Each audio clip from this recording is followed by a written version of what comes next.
Sebelum melanjutkan, jangan lupa subscribe dulu, terima kasih. Bab 39 terjebak dalam sarang tikus. Berdecit berderit-berderit. Sekitar 40 atau 50 tikus tanah penggali mengelilinginya dari segala sisi, dan semuanya berukuran sangat besar. Pada saat itu, dia dikelilingi oleh mereka semua, satu persatu menatapnya, mencicit tanpa henti. Dengan kekuatan yang dimilikinya, bagaimana dia akan keluar dari kesulitan ini? Bunuh semua 40 hingga 50 tikus penggali ini. Tikus penggali ini jelas mutan dan mereka mungkin tidak mudah untuk disingkirkan. Saat dia sedang memikirkan pilihan-pilihannya, dia merasakan angin kencang bertiup dari samping dan melihat seekor tikus penggali melompat ke arahnya setelah mengeluarkan suara mencicit dari arah kiri. Dia menyingkirkan rasa sakit yang menjalar di seluruh tubuhnya dari pikirannya dan matanya mengeras saat dia mengayunkan tangannya sambil mencengkeram belati itu pada saat yang bersamaan. Cahaya merah samar dari aura kekuatan mistis menyelimuti belati tajam itu yang menebas udara dengan suara desiran, diarahkan ke goper penggali yang menyerang. Pada saat itu, sisa 40 hingga 50 goper penggali menjerit dan mereka semua melompat pada saat yang sama ke arahnya, mengelilinginya sepenuhnya, menggigit dan mencakar. ARGH. Rasa sakit itu membuatnya menjerit, tetapi bahkan dengan 40 hingga 50 tikus penggali yang menggigit dan mencabiknya, kecepatan belatinya tidak melambat sedikit pun.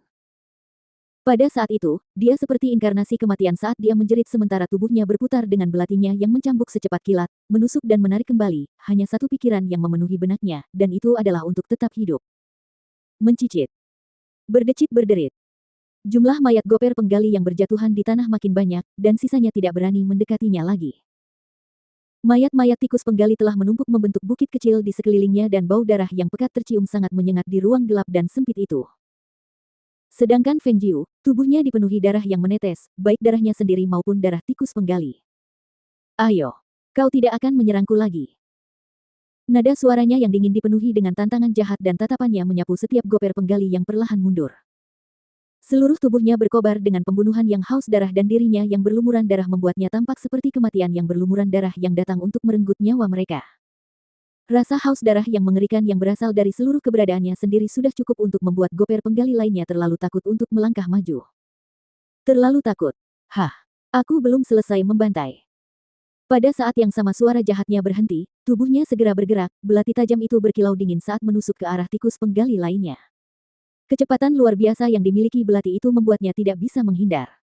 Mencicit. Terdengar bunyi mencicit yang memilukan, darah hangat mengalir, dan seekor goper penggali lainnya terbunuh oleh belati itu. Berdecit berderit. Tikus penggali lainnya yang jumlahnya sedikit lebih dari 10 mencicit keras dan berlarian melalui terowongan dengan panik. Dia menggigit bibirnya saat menatap terowongan itu sejenak, sebelum dia melangkah selangkah demi selangkah menuju ke arah di mana dia merasakan angin sepoi-sepoi. Dengan setiap langkah yang dia ambil, dia meninggalkan jejak kaki, dan dengan setiap langkah, dia meninggalkan setetes darah. Dia berjalan selama hampir 1 jam dan suara pertama yang didengarnya adalah suara air mengalir, dan setelah itu, sinar cahaya yang berangsur-angsur menjadi terang. Karena ada air, udara di sekitarnya agak lembab, dan dia menggigit keras setiap kali melangkah, menahan rasa sakit yang hampir tak tertahankan, melangkah demi langkah, hingga dia mencapai aliran air. Itu adalah kolam yang dalam, dasarnya tidak terlihat, tetapi airnya sangat jernih. Airnya bergerak dan mengalir, tetapi tidak diketahui kemana air itu mengalir. Tidak ada rute lain yang bisa dilihatnya dari sini, sinar cahaya miring datang dari atas kepalanya seakan-akan dia berada di dasar jurang yang dalam.